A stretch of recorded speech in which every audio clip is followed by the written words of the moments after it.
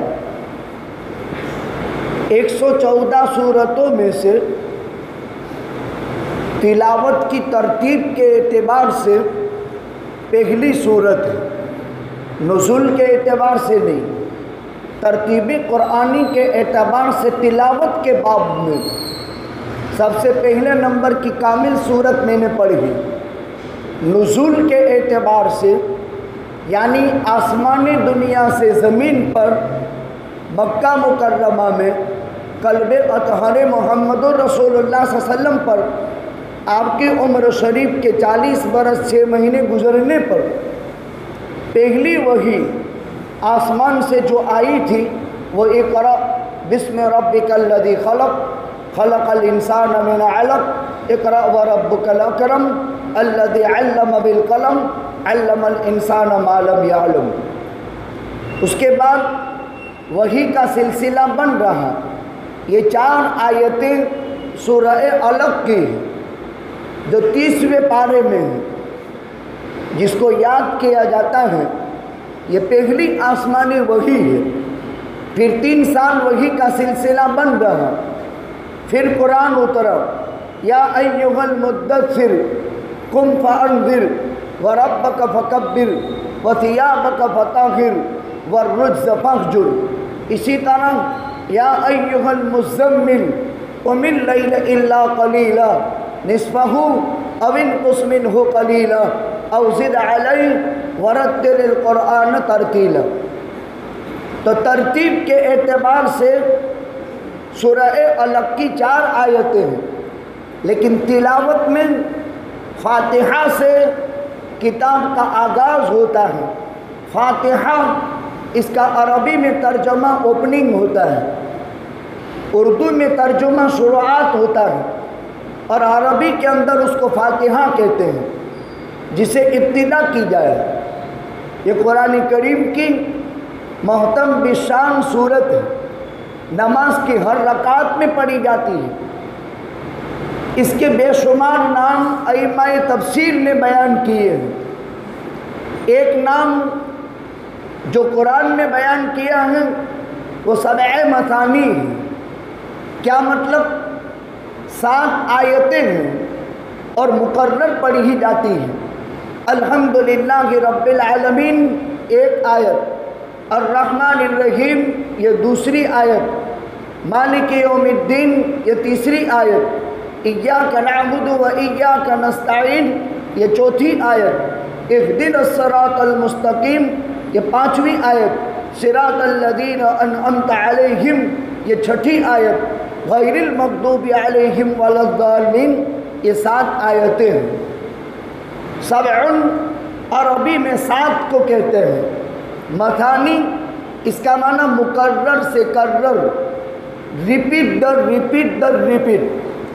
نماز کی ہر رکعت میں فرض نماز ہو، واجب نماز ہو، سنت یا نفل نماز ہو، ہر رکعت میں پڑھی جاتی ہے۔ اس وجہ سے قرآن نے اس کا نام 7 مثانی رکھا۔ 7 آیتیں ہیں جو مقرر پڑھی جاتی ہیں۔ اس کا نام فاتحۃ الکتاب ہے۔ اسی سورت کا دوسرا نام فاتحۃ الکتاب۔ ایک فاتحہ کا ترجمہ عام طور پر دعا سے بھی کرتے ہیں، جیسے لوگ کہتے ہیں فاتحہ پڑھو، فاتحہ پڑھو۔ حالانکہ اس سورت کا نام فاتحہ کا مطلب یہ ہے اس سے قرآن کریم کی تلاوت کا آغاز ہوتا ہے۔ کسی آدمی کو بسم اللہ سے والناس تک پورا قرآن پڑھنا ہو تو شروعات الحمد شریف سے ہوتی ہے، اس لیے دوسرا نام فاتحۃ الکتاب ہے۔ تیسرا نام سورۃ الشفا ہے۔ کیا مطلب؟ اس سورت کی 7 آیتیں پڑھ کر کسی بھی بیمار کی بیماری پر دم کیا جائے تو بیمار اچھا ہو جاتا ہے۔ اب بیماری سے صحت اعتقادی مسئلہ ہے. اعتقاد ہو تو ساری چیزیں آسان، اعتقاد نہ ہو ساری چیزیں مشکل. اصل چیز اعتقاد ہے. اعتقاد کا معنی دل کی مانیتا، جس کے دل میں عقیدت ہو، اعتقاد ہو، وہ آدمی کرے گا، اس کو فائدہ ہوگا. لیکن سرسری طور پر کبڑی الحمد شریف میں کیا ہوگا؟ کبھی بھی شفا نصیب نہیں ہوگی. اللہ کے پیغمبر صلی اللہ علیہ وسلم کے پاس ایک صحابی آئے، عرض کیا اللہ کے نبی صلی اللہ علیہ وسلم، میرے بھائی کے پیٹ میں دکھتا ہے، بیمار ہوں. آپ نے فرمایا سورہ فاتحہ پڑھو، دم کرو. کہا اچھا نہیں ہوا. دوسری مرتبہ، تیسری مرتبہ، پانچویں مرتبہ. کہا اچھا نہیں ہوا. کہا دل کے اعتقاد کے ساتھ پڑھو، اس میں شفا ہے. ایک مرتبہ پڑھ لینے پر شفا ہے. طریقہ یہ ہے، ایک درود ہے، ذخیرۂ احادیث میں ملتا ہے. وہ درود یہ ہے: اللہم صلی علی محمد بعدد کل داء و دواء وبارک وسلم.